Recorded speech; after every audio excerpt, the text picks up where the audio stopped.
Hi, my name's Maria Downs. I was born and raised in Des Moines, Iowa. I grew up in a pretty diverse neighborhood. My mother was from Illinois and my father was born in Mexico. Both my sets of my grandparents spoke no English, and we would travel back and forth to Mexico to see my dad's family. That was my first cousins. I had aunts and uncles, godparents, friends. My godparents that lived here were from Italy, and they came over from Italy, so they spoke very little English. I also had another set of godparents. They were from Greece. They would travel back and forth, bring me lots of presents. They were very fun. In my elementary school, it was very diverse. I went to school with Italian Americans, Mexican Americans, Asians, African Americans, but I didn't go to school with anybody that was Native American. The neighborhood that I grew up in was called Little Italy. It was on the south side of Des Moines, and there were a lot of Italian American immigrants. We had a park named Columbus, and the Catholic church that we attended was very heavy influenced by the Italian Americans here. So we would celebrate Columbus Day. That was a pretty big event. Also, when I was little, we'd go to the powwows in Tama.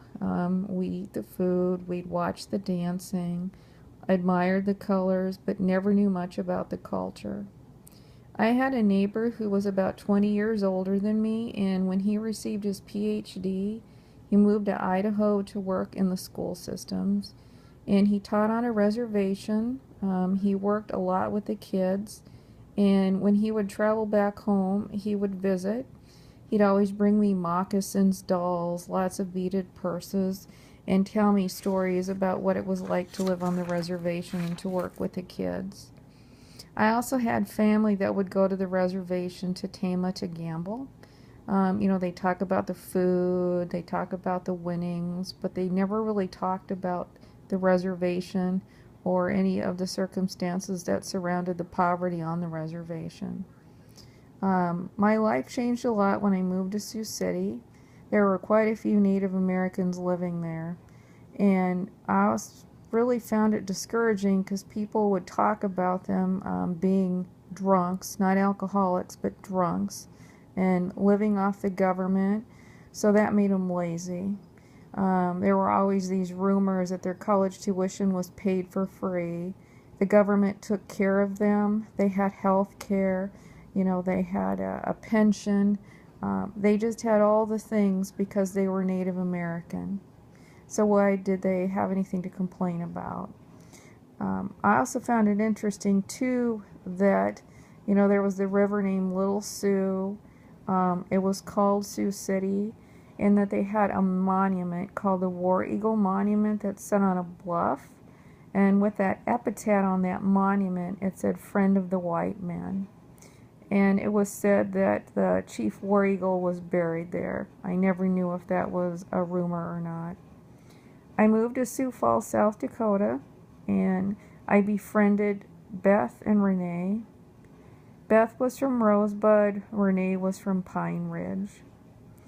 Beth from Rosebud was dating a coworker of mine who was a white gentleman, and she stated that one day when they went to a football game that there were some young men there from the high school that actually called her boyfriend a squaw lover. I asked her what she did, and she said that they just had to ignore him because they were outnumbered. I was very fortunate to travel to the Rosebud Reservation with her and spend time with her family.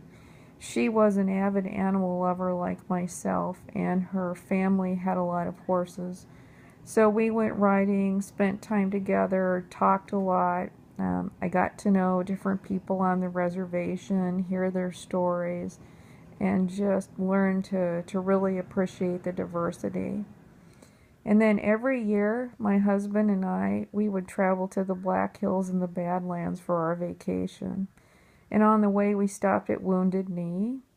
So I decided to ask questions of the lady that was sitting there at the reception area, who explained to me what Wounded Knee was and told me the story. something I never learned about as a child, never learned about when I was in school. Also, the poverty on the Pine Ridge Reservation, where the Oglala Lakota lived, I found was very disturbing. The houses needed a lot of repair. There were a lot of broke down cars, lots of very thin looking, emaciated dogs running around.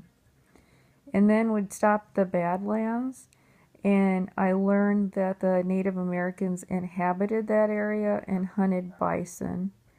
I also visited Devil's Tower, which I know is a sacred site to the Native Americans.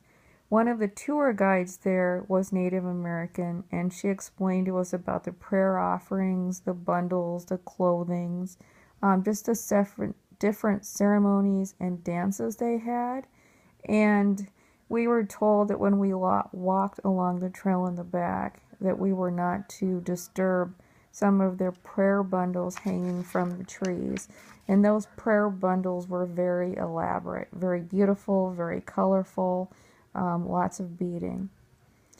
We also stopped at the Crazy Horse Memorial, and I understand that Crazy Horse was a war leader of the Oglala Lakota, and that he took up arms against the U.S. government to fight against the encroachment of territories and the Native Americans' way of life. And that had to do with the Battle of the Little Bighorn.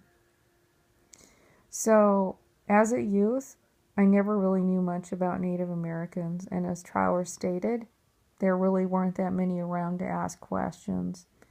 As an adult, living in South Dakota, I had a lot more exposure, but with that exposure, I really learned about the discrimination and the resentment that people were not afraid to voice, and I found that very discouraging.